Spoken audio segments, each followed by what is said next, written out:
Hi అండి, అందరికీ నమస్కారం అండి. ఫ్రెండ్స్, ఇప్పుడు అందిన వార్త. ఇక సంక్రాంతి కానుకగా విద్యుత్ ఛార్జీలపై తెలుగు రాష్ట్రాలు అదిరిపోయే శుభవార్త అంటూ అప్డేట్ అయితే రావడం జరిగిందండి.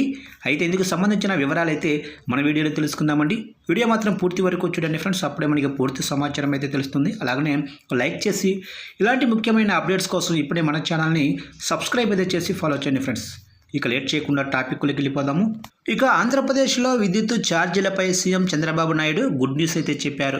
కూటమి ప్రభుత్వం అధికారంలోకి వచ్చే నాటికి రాష్ట్రంలో యూనిట్ విద్యుత్ ధర 5.19గా ఉండేదని, దాన్ని 4.90కి తగ్గించామని సీఎం చంద్రబాబు చెప్పారు. మార్చి నాటికి మరో 10 పైసలు, మూడేళ్లలో 1.19 తగ్గించి యూనిట్ 4 రూపాయలకే అందిస్తామన్నారు.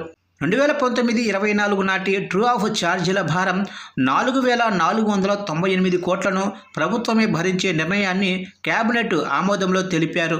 వైసీపీ ప్రభుత్వం కమిషన్ల కోసం గందరగోళ నిర్ణయాలు అమలు చేసిందని సీఎం గారు విమర్శించారు. ఇక అటు తెలంగాణలో విద్యుత్ ఛార్జీలపై డిప్యూటీ సీఎం బిగ్ అప్డేట్ అయితే ఇచ్చారు. విద్యుత్ ఛార్జీలను పెంచొద్దని డిస్కాంలకు డిప్యూటీ సీఎం బట్టి విక్రమార్క సూచించారు. దీంతో పంపిణీ సంస్థలు తమ ఆర్థిక లోటును ప్రభుత్వం ద్వారా పూడ్చుకునేలా ఏఆర్ఆర్ నివేదికలను సవరించాయి. ఇక టీజీఎస్ పీడీసీఎల్ 9,583 కోట్లు, అలాగనే టీజీఎన్ పీడీసీఎల్ 12,520 కోట్ల లోటులో ఉన్నట్లు నివేదికల్లో పేర్కొన్నాయి.